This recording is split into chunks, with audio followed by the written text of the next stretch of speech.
We open the book of the Gospel of Mark, chapter 1, verse 1. Mark begins not as we might begin once upon a time, but actually the very opposite of once upon a time. Because this story is about a particular people in a particular place at a particular time. Mark does begin abruptly, the beginning, which seems a bit obvious. But perhaps Mark is alerting us to pause a moment, that this is a new beginning. God is doing something new. Mark is the first of the written Gospels, and the first one to use this word, good news, from which we get the word gospel. So Mark is training us to look for good news, even when the news doesn't sound good at all. And then the reader is told something else. Jesus is the Son of God. So we should look for footprints of God all through this story. But here's the thing. Only the narrator, and now you, know that Jesus is the Son of God. Nobody else in the story knows this yet. Mark takes us back to another beginning. In the book of Genesis, chapter 1, verse 1, the opening lines of the first book of the Bible. In the beginning, God. Even before the beginning, God is. Even though at times it may seem to us that God is absent, especially in the difficult moments of our life.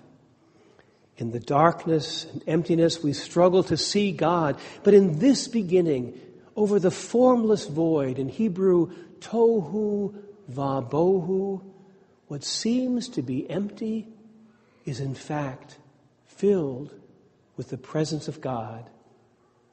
And God spoke.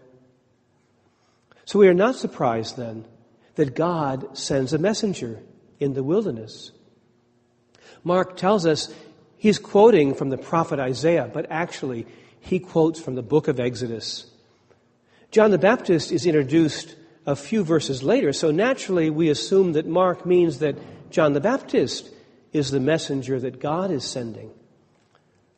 But so far, Mark has only introduced Jesus. So perhaps it is Jesus, not John the Baptist, who is the messenger of God. Jesus, as you remember, was sent by the Spirit into the wilderness to be tested. And it was in the wilderness that Jesus learned how to live as the beloved Son of God.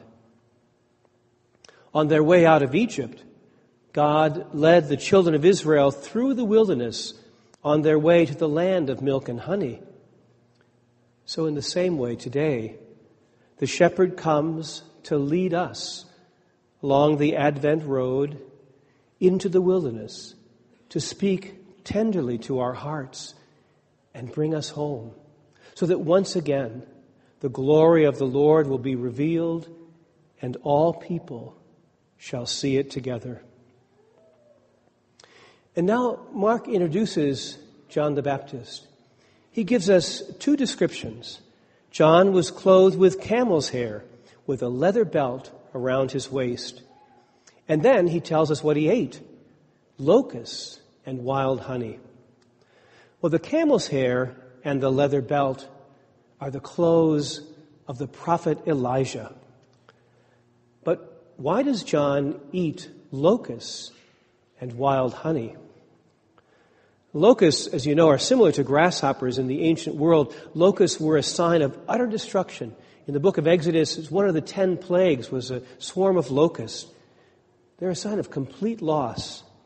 Locusts would travel in swarms of millions, and when they would come to an area, they would consume every plant.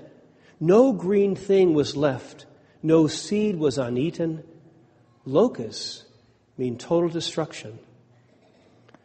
Honey, of course, is a sign of plenty, of abundance, as in the land of milk and honey. Honey was a strong symbol in the ancient world of the bountiful nature of God's blessing.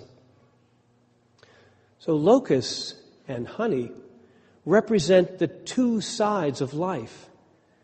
What John is telling us is that in each of our lives, there are both good times and bad times. There is sickness and there is health. The food of John the Baptist describes the lives that we live. Now, it's easy for us to believe that God is coming to us in the honey when life is good, when we know that we are loved, when we've accomplished something, has made a difference, when we find common ground and reconciliation, when life is full and abundant. But dare we believe that God also comes to us in our pain? Can God be with us in the emptiness, in incompleteness, illness, death, senseless hurt, broken dreams, cold, hungry, lonely days of bitterness? The one whom John announces, the one whose coming we await, is called Emmanuel, a name which means God is with us. In taking on flesh, living among us, Christ is revealing the footprints of God in every corner of our experience, no matter how painful. In the words of Avery Dulles, the incarnation does not provide us with a ladder by which to escape from the ambiguities of life and scale the heights of heaven. Rather, it enables us to burrow deep, deep into the heart of planet Earth and find it shimmering with divinity. The Pastoral Constitution on the Church in the Modern World, called Gaudium et Spes, written at the Second Vatican Council, begins with these wonderful words: the joys and hopes, the grief and anguish of the people of our time, especially those who are poor or afflicted, are the joys and hopes, the grief and anguish of the followers of Christ as well. Christ continues to take human flesh and still dwells among us. The body of Christ extends beyond Jesus' historical body to include the Eucharist and the whole of humanity. So Mark's gospel is just the beginning. Once we have heard it, the gospel continues in us. But we won't need pen and ink. We write the gospel with our lives. In welcoming Christ among us, Father Ron Rolheiser says, every home becomes a church. Every child becomes the Christ child.